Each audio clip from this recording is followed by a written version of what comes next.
Pemirsa, siapa yang tak kenal dengan karakter kartun animasi Shaun the Sheep? Salah satu program favorit keluarga Indonesia yang hadir di layar kaca MNC TV dan GTV.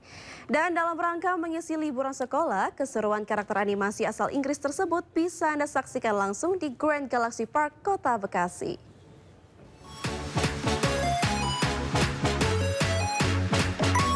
Meet and Greet Shaun the Sheep yang digelar MNC Licensing bekerjasama dengan Grand Galaxy Park, Kota Bekasi, disambut penuh keceriaan oleh anak-anak.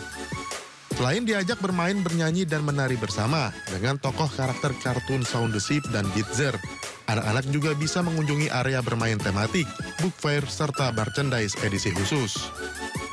Keseruan bersama Shaun the Sheep dan sahabatnya ini bisa kalian temui di Grand Galaxy Park Bekasi selama musim liburan sekolah mulai dari tanggal 21 Juni hingga 19 Juli 2025. Shaun the Sheep itu cocok untuk semua umur, jadi kita pengen ayah, ibu, anak-anak, kakak-kakaknya itu pada kumpul di Grand Galaxy Park.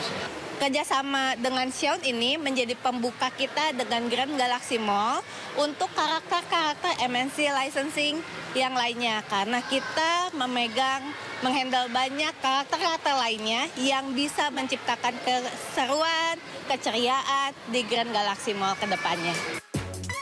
Untuk bisa menikmati keseruan bersama Shaun the Sheep, para pengunjung juga bisa mendapatkan akses gratis dengan belanja minimal Rp500.000 pada hari yang sama di Grand Galaxy Park Mall atau dengan menukarkan poin asli Living Coins. Dari Bekasi, Jawa Barat, Wenda Nura, Iriansyah Wahyudi, iNews melaporkan. Pemirsa, salah menginjak rem, minibus menabrak apotek yang ada di Rumah Sakit Subang, Jawa Barat. Dan seorang remaja tewas dan 2 orang lainnya luka-luka. Informasi selengkapnya tetaplah bersama kami di Sindo Siang.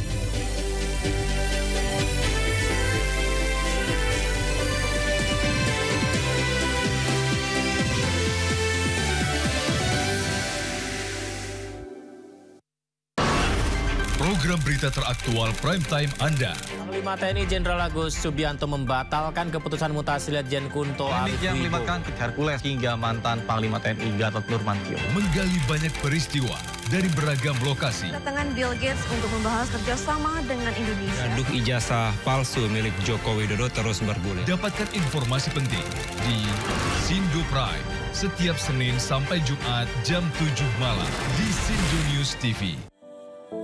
Ini mereka yang punya semangat belajar namun hanya jadi impian. Mari budayakan membaca dan perjuangkan mereka agar gemar membaca sejak dini.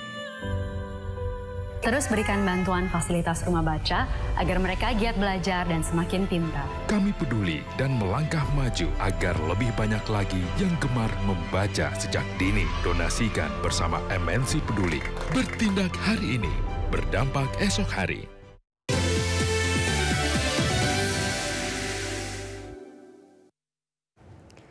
Pemirsa, kembali di Sindo Siang. Pemirsa, perjuangan warga negara Indonesia keluar dari wilayah konflik Iran-Israel menyimpan cerita tersendiri. Dan bagaimana mereka menghadapi situasi mencengkam di negeri orang, dievakuasi melewati perbatasan hingga akhirnya tiba di tanah air. Sudah terhubung bersama kami Bapak Sultan Fatoni, warga negara Indonesia yang dievakuasi dari Iran. Selamat siang, Pak Fatoni, apakah bisa diceritakan bagaimana perjalanan evakuasi Anda dan WNI lainnya dari Iran ke Indonesia?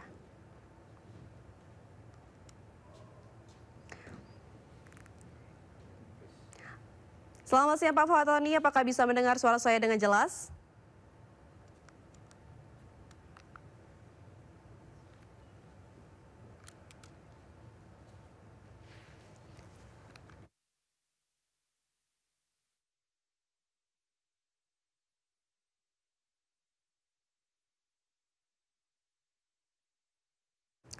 Baik pemirsa, seperti Anda terkendala dengan koneksi, kita beralih ke informasi lainnya di mana Bea Cukai Tanjung Priok lelang sebuah mobil mewah Ferrari dengan harga 1,5 miliar rupiah. Lelang dilakukan hingga Senin 30 Juni mendatang.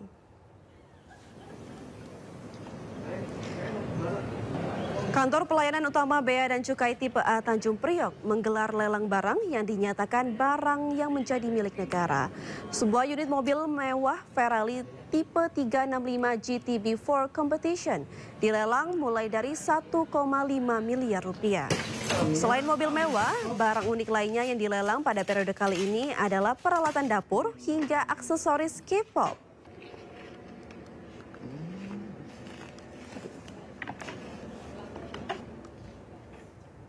Pemirsa, salah menginjak rem, sebuah minibus menabrak apotek yang tengah ada di Rumah Sakit Subang, Jawa Barat. Akibatnya seorang remaja tewas dan 2 orang lainnya mengalami luka-luka.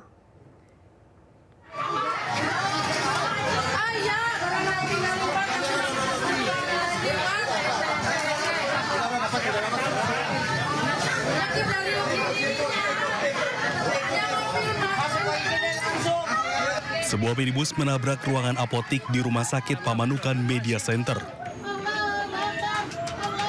Akibat kejadian tersebut, seorang remaja tewas, sementara 2 orang lainnya termasuk seorang balita mengalami luka-luka. Peristiwa kecelakaan sedih terjadi saat minibus hendak keluar dari parkir rumah sakit, diduga sopir salah menginjak rem sehingga menabrak ruang apotek.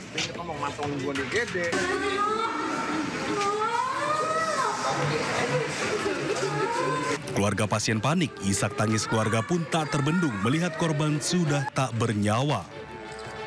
Pelaku karena membawa kendaraan roda 4 dan berjalan dari parkir 4 di belakang pada saat akan belok keluar parkiran. Mungkin sepertinya bukan menginjak rem tapi malah menginjak gas akhirnya ke ruangan. Ya, korban ada 3 orang, sekarang sedang ditangani di IGD. Kasus kecelakaan kini ditangani oleh unit laka lantas Polres Subang, sementara kendaraan telah dievakuasi ke Mapolsek Pamanukan. Dari Subang, Jawa Barat, Yudi Heriawan Juanda, iNews melaporkan.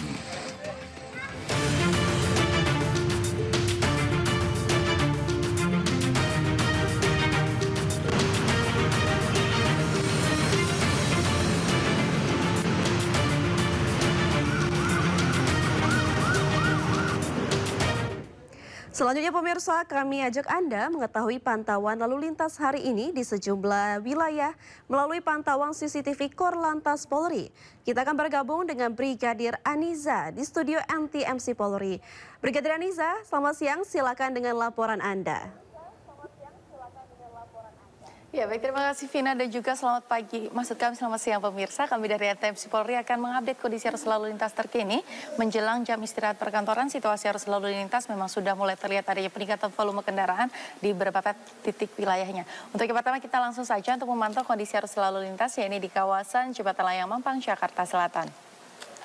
Situasi arus lalu lintas, pemirsa, pada siang hari ini di jalur flyover arah Tendean yang akan mengarah ke Pancoran terpantau masih dalam keadaan kondusif lancar. Namun untuk siang hari ini sudah mulai terlihat adanya peningkatan volume kendaraan, yaitu di jalur arteri arah Pancoran yang akan mengarah ke Kuningan.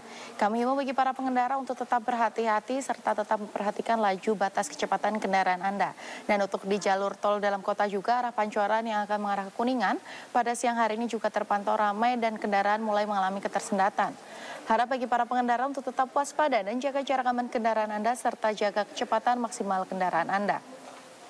Masih di kawasan DKI Jakarta, kita akan beralih ke kawasan Jakarta Barat, tepatnya di kawasan Simpang Tomang. Situasi arus lalu lintas dari arah exit tol Tangerang yang akan mengarah ke Harmoni ataupun Cawang untuk siang hari ini terpantau sudah ada peningkatan volume kendaraan, namun masih dalam keadaan ramai dan lancar. Dan untuk arus lalu lintas dari arah Cawang yang akan mengarah ke Grogol melalui flyover pada siang hari ini terpantau juga dalam keadaan lancar. Kami mau bagi para pengendara untuk tetap mematuhi peraturan lalu lintas dengan berada di jalur masing-masing dan tidak menggunakan lajur yang salah, karena dapat membahayakan diri Anda pribadi maupun pengguna jalan lainnya. Berikutnya pemirsa, kita akan memantau kondisi arus lalu lintas di kawasan kilometer 47300 Karawang Barat. Arus lalu lintas dari arah Cikampek yang akan mengarah ke Jakarta terpantau dalam keadaan ramai dan lancar, namun bisa kita saksikan sudah terlihat dominasi kendaraan berat yang melintas di kawasan ini. Kami himbau bagi para pengendara untuk tetap tertib dan menjaga jarak aman kendaraan Anda, serta kami himbau untuk tidak menggunakan bahu jalan sebagai jalur Anda, kecuali dalam keadaan darurat. Dan untuk yang terakhir pemirsa, kita pantau kondisi arus lalu lintas di kawasan Jembatan Ampera, Sumatera Selatan. Arus lalu lintas dari Jalan Sudirman yang akan mengarah ke Jembatan Ampera terpantau kondusif lancar, namun memang sudah terlihat adanya peningkatan volume kendaraan. Begitupun untuk arah sebaliknya, arah Ampera yang akan mengarah ke Jalan Merdeka. Harap bagi para pengendara untuk tetap berhati-hati, menjaga batas kecepatan maksimal kendaraan Anda, dan kami himbau untuk tidak menggunakan trotoar jalan sebagai jalur Anda. Dan juga pemirsa, kami akan terus mensosialisasikan kebijakan penertiban kendaraan overdimension dan overloading yang menjadi salah satu penyumbang kecelakaan di jalan. Perlu kami ingatkan kepada pengendara, pemilik dan juga pengusaha angkutan barang agar terhindar dari sanksi yang berlaku demi keselamatan pengguna jalan lainnya. Untuk mengupdate kondisi arus lalu lintas terkini, Anda dapat menghubungi call center kami di nomor 15669 atau juga dapat melalui SMS Center di nomor 9119. Itulah informasi pada siang hari ini, silakan kembali ke Vina. Terima kasih Brigadir Aniza melaporkan dari studio NTMC Polri Jakarta. Selamat bertugas kembali dan salam presisi.